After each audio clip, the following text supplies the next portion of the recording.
નમસ્કાર વિદ્યાર્થી મિત્રો, આજના વિડીયોની અંદર આપણે ધોરણ 12નું અંગ્રેજીનું પેપર સોલ્યુશન કરાવીશું. તો આ સામાન્ય પ્રવાહવાળા વિદ્યાર્થીઓ માટે છે જેમને ગઈકાલે 26/6/2024ના રોજ અંગ્રેજીનું પેપર હતું. તો તમે જો એવા મિત્રોને જાણતા હો જેમણે અંગ્રેજીનું પેપર હતું, જે ફેલ હતા અને જે રિપીટર એક્ઝામ આપી છે, એ દરેક મિત્રો સુધી આ વિડીયોને શેર કરજો, કારણ કે એમને પણ એમનું સંપૂર્ણ અને સચોટ સોલ્યુશન મળતું રહે. ઓકે, તો આપણે મિત્રો ટોટલ સેક્શન એનું સંપૂર્ણ સોલ્યુશન કરાવ્યું છે, જ્યારે ટોટલ આખા પેપરનું જોઈએ તો 30 ગુણનું સાચું એકદમ પરફેક્ટ સોલ્યુશન કરાવ્યું છે. તો પ્લીઝ વિડીયોને અંત સુધી જરૂરથી જોજો. તમારે કેટલા માર્ક્સ આવે છે એ પણ મને કોમેન્ટની અંદર જણાવજો, અને ચેનલને જો સબસ્ક્રાઈબ ન કર્યું તો એકવાર સબસ્ક્રાઈબ કરી દેજો. મિત્રો, સેક્શન એની અંદર તમારે ટ્રુ ફોલ્સ લખવાના હતા. તો પહેલું વાક્ય ફોલ્સ આવશે, તો અથવા આપણે એમ કહીએ કે બીજું એક જ વાક્ય ટ્રુ છે, બાકીના 3 ફોલ્સ આવશે. ઓકે, તો પહેલું ફોલ્સ, બીજું ટ્રુ, ત્રીજું ફોલ્સ અને ચોથું પણ ફોલ્સ આવશે. પછી પાંચમો છે, એમાં શું કરવાનું છે? નિયરેસ્ટ મિનિંગ શોધવાનું છે. તો નોવેલનો નિયરેસ્ટ મિનિંગ થશે મિત્રો ન્યૂ. છઠ્ઠો છે ટુવર્ડ, તો એનો નિયરેસ્ટ મિનિંગ થાય વિઝિટેડ. અને સાતમો છે ટ્રિવિયલ, તો એનો થશે સ્મોલ. ઓકે, તમને જે રાઉન્ડ દેખાય છે એનો સાચો જવાબ છે. પછી આપણે શું કરવાનું હતું મિત્રો? ફંક્શન શોધવાના છે, જે તમને બ્રેકેટમાં આપેલા હતા, અને આપણે એનો સાચો જવાબ લખવાનો હતો. તો આઠમો છે, એની અંદર ફંક્શન આવશે મિત્રો એક્સપ્રેસિંગ રિઝલ્ટ. ઓકે, મેં એની સામે જવાબ લખેલો છે, જે ટીક કરેલા છે એ વિદ્યાર્થીના છે, આપણે એના જાણતા તમે. આપણે જે એની સામે જવાબ લખેલ છે એ સાચો જવાબ છે. તો આઠમામાં આવશે એક્સપ્રેસિંગ રિઝલ્ટ, નવમામાં આવશે મિત્રો કમ્પેરિંગ, અને 10મામાં આવશે expressing choice. Clear? Function clear થઈ ગયા. હવે આપણે 11મો આગળ પ્રશ્ન જોઈશું, જેમાં પણ આપણે શું કરવાનું છે? ફંક્શન જ સિલેક્ટ કરવાના છે. પહેલામાં ડાયરેક્ટ લખવાનું હતું, આમાં તમને ઓપ્શન આપેલા હશે. તો 11મામાં આવશે મિત્રો ડી, 12મામાં આવશે એ, 13મા ફંક્શનમાં આવશે એ, અને 14મા ફંક્શનમાં આવશે બી. ઓકે, તો આપણે આ ફંક્શન પણ સોલ્યુશન પતી ગયા. હવે આવશે નેક્સ્ટ WH વાળા ક્વેશ્ચન બનાવવાના, મતલબ તમને અંડરલાઇન કરેલો વાક્ય છે એના પ્રશ્ન બનાવવાના છે.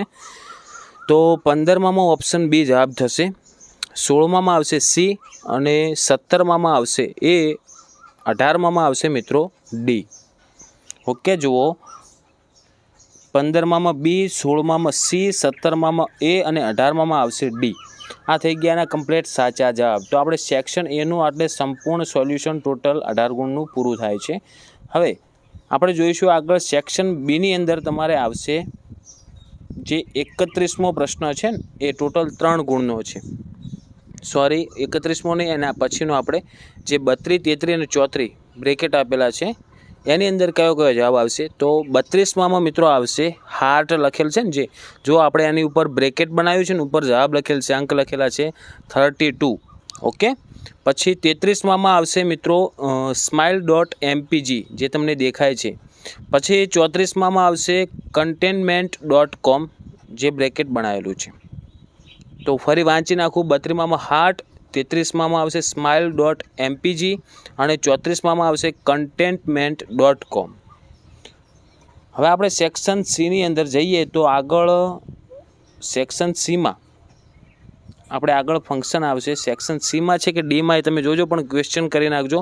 આપણે જેનું સોલ્યુશન કર્યું છે એના જ ફોટા લીધા છે. એમાં જુઓ, 55મો પ્રશ્ન છે, જે આપણે ફંક્શન શોધવાના હતા, જે 5 ગુણના તમારે આવે છે. તો એમાં 55મામાં આવશે મિત્રો એ આવશે, જેમાં expressing habitual action in the past, એનો જવાબ શું થશે? એ. પછી 56મો છે, એની અંદર પણ એ આવશે. પછી 57મામાં આવશે બી, અને 58મામાં પણ આવશે બી. ઓકે, હવે આગળ 59મા ફંક્શનમાં આવશે ડી. આપણે 59માના ફંક્શનમાં જવાબ થશે મિત્રો ડી. એવી જ રીતના આપણે હવે આગળ જોઈશું બીજું, જે 4 ગુણના તમને બ્રેકેટમાં આપેલા છે 61 થી 64 સુધીના. એમાં તમારે સાઈડમાં કાઉન્સમાં તમને આપેલા છે ને, એમાંથી તમારે સિલેક્ટ કરવાના છે. તો 61માની અંદર આવશે મિત્રો ડિસિઝન, જે રાઉન્ડ કર્યું છે આપણે, જે આવે છે ને એના ઉપર રાઉન્ડ કર્યું છે. તો 61મામાં આવશે ડિસિઝન, 62મામાં આવશે ફરગેટ, 63મામાં આવશે સિંગલ. એમાં જુઓ, સિંગલ જે ઉપર રાઉન્ડ કરેલ છે એ એનો સાચો જવાબ થશે. અને 64માની અંદર આવશે કેરિયર. ઓકે, તો આ થઈ ગયું મિત્રો આપણે ધોરણ 12 અંગ્રેજીનું સંપૂર્ણ અને સાચું સોલ્યુશન. તમારે કેટલા માર્ક્સ આવે છે તમે કોમેન્ટની અંદર જરૂરથી મને જણાવજો. અને જે મિત્રો બીજા તમારા છે જે 12માની અંદર જેમણે એક્ઝામ આપી છે રિપીટર એક્ઝામ, એમના સુધી પણ આ વિડીયોને જરૂરથી શેર કરજો. તમને આ વિડીયોથી બેનિફિટ થયો હોય તો પ્લીઝ ચેનલને સબસ્ક્રાઈબ કરવાનું બિલકુલ ભૂલતા નહીં.